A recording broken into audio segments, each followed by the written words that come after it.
Pakistani youngsters Christchurch में 90 score पे all out हो गए, लेकिन भाई कोई बात नहीं, आपको चाहिए कि आप इस टाइम इन बंदों को बैक करें, स्पेशली मोहम्मद हारिस, अब्दुल समाद, हसन नवाज और इसके अलावा जहांदाद खान। इन सब बंदों को बैक करने की ज़रूरत है क्योंकि ये अभी नए नए आए हैं और जिस कंडीशन में ये बच्चे खेल रहे थे वो एलियन कंडीशंस थी इनके लिए, क्योंकि यहाँ से कोई 20-22 घंटे की फ़्लाइट लेके गए।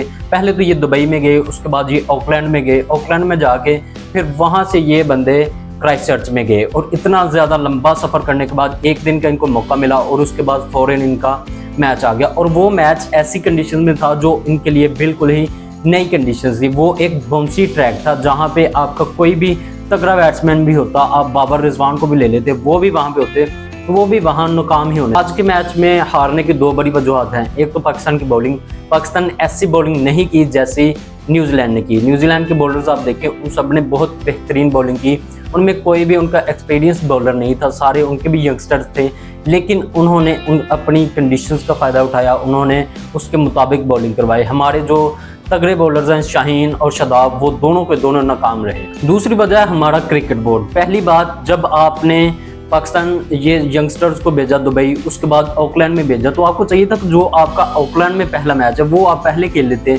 आपके बच्चे इतना ज़्यादा ट्रैवल ना करते। लेकिन वो ऑकलैंड में जाके उतरे, वहाँ से फिर को 2-2.5 घंटे की फ़्लाइट थी, वहाँ पे वो क्राइस्टचर्च में गए और फिर वहाँ पे जाकर वो मैच खेला, जो कि ये एक इतना लंबा सफ़र करने के बाद कोई भी यंगस्टर्स आपको इतना अच्छा परफॉर्म नहीं कर सकते क्योंकि इनके पास ऐसी कंडीशंस का एक्सपीरियंस ही नहीं है। ये पहली दफ़ा वहाँ पे गए हैं।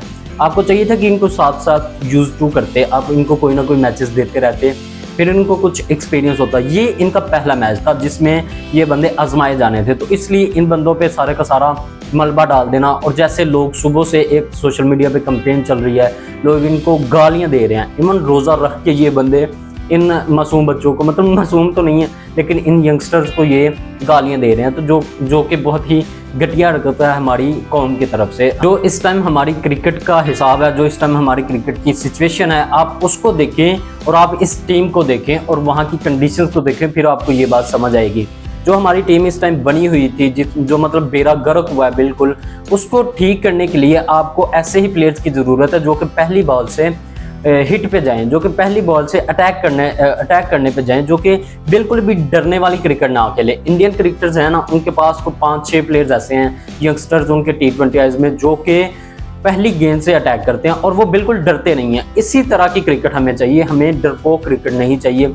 तो जब आप डरपोक क्रिकेट नहीं खेलते तो तब आपके बंदे कहीं ना कहीं फेल भी होते हैं, तब आप उनको बैक करना चाहिए। आपकी टीम बिल्कुल बेरागरक था, अब ये आए हैं, ये इनका पहला मैच था, पहला मैच अगर ये नाकाम हो भी गए हैं तो कोई मसला नहीं भाई, कोई इतनी बड़ी इन बंदों से गुस्ताखी नहीं होगी, कोई इतना बड़ा इनसे गुनाह नहीं हो गया, इनको और मौका देना चाहिए। आज का मैच था, जो हमारे प्लेयर्स आज खेल रहे थे सेम ऐसे ही प्लेयर्स कल खेलें, बॉलिंग में कुछ चेंजेस कर लें, मतलब कल का दिन है, परसों मैच होगा तो बॉलिंग में कुछ चेंज आप कर सकते हैं, लेकिन बैटिंग को आप समझा दें कि जो बैटिंग ऑर्डर इस मैच में खेल रहा है वही सेम अगले 2 मैचेस में भी खेलेगा। पहले 3 मैचेस इन बंदों को दें, बाकी 2 मैचेस हैं T20 आईज के, वो अगले पोल को दे दें। मतलब आप प्लेयर्स को समझा के रखें कि आपके पहले 3 मैचेस हैं, उसके बाद अगले 2 मैचेस आपके हैं, तो ऐसे आपको प्लेयर्स को एक कॉन्फिडेंस मिलेगा, वो अगले 2 मैचेस में अच्छे तरीके से परफॉर्म करेंगे। तो इसलिए आप एक प्रॉपर प्लान के साथ जा सकते हैं। अगर आपने अगले मैच में ये सारा फिर से चेंज कर दिया, ओपन कोई और कर रहा है, फिर मिडिल ऑर्डर कोई और आ रहा है,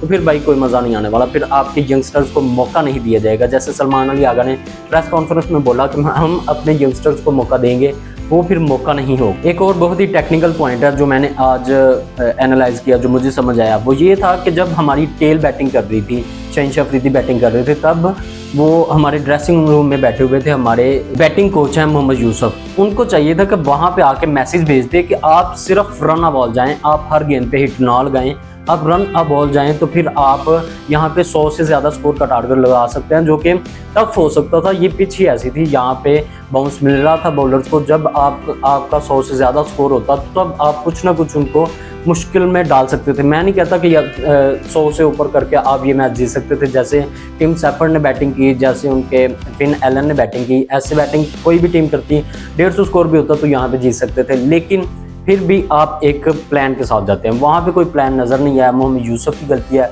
वो बंदा अपने इन बच्चों को समझाता कि यार यहाँ पे कोई भी हिट नहीं लग रही, आपको चाहिए कि आप 20 ओवर पूरे खेलें।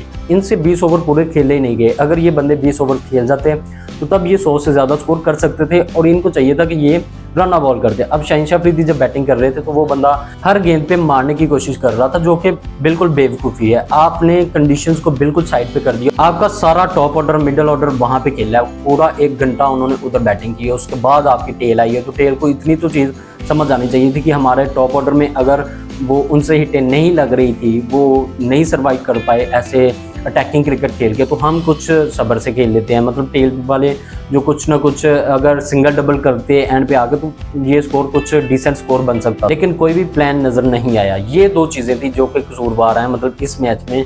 एक तो बॉलिंग पाकिस्तान की, दूसरा कोई भी प्लान नहीं था। और एक और चीज़ वो ये थी कि पाकिस्तान प्लेयर्स जितने भी हैं वो इतना लंबा ट्रैवल करके आए थे और वो कंडीशंस इनके लिए एलियन कंडीशंस थी जिन पे वो बच्चे खेल रहे थे। इनको यूज टू होने दें, इनको ये इनका पहला मैच था, इनको आगे भी ऐसे मैचेस दें।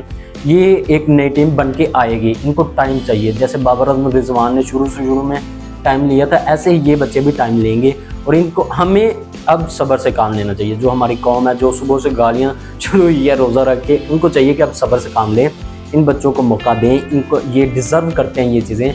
आप अपनी क्रिकेट की तरफ देखें, बाबर और रिजवान की तरफ देखें, वो भी ऐसी कंडीशंस में कुछ नहीं थे करते। अब उनकी बहुत ज़्यादा फ़ैन फॉलोइंग है, वही बंदे आके आज गालियाँ दे रहे हैं इन यंगस्टर्स को। ये जब जाके अपने मोबाइल्स पकड़ेंगे, अपने सोशल मीडिया हैंडल्स खोलेंगे तो तब इनको पता चलेगा कि कितनी आवाम ने इनको गालियाँ दी हुई हैं और वो सारी की सारी फजूल गालियाँ होगी, क्योंकि आप उन बच्चों को ट्रोल कर रहे हैं जो कि अभी नए आए हैं, जिनको ये मौके चाहिए, जिनको इन सब की ज़रूरत है, जिनको आपकी सपोर्ट की ज़रूरत है, ना कि आपकी गाली। ये सब था इस वीडियो में। आपको पसंद है तो लाइक करें, नहीं पसंद है तो डिसलाइक करें। मेरे फेसबुक पेज को फॉलो कर लें और यूट्यूब चैनल को सब्सक्राइब कर दें। मिलता है अगले वीडियो में, तब तक अपना ख्याल रखिएगा।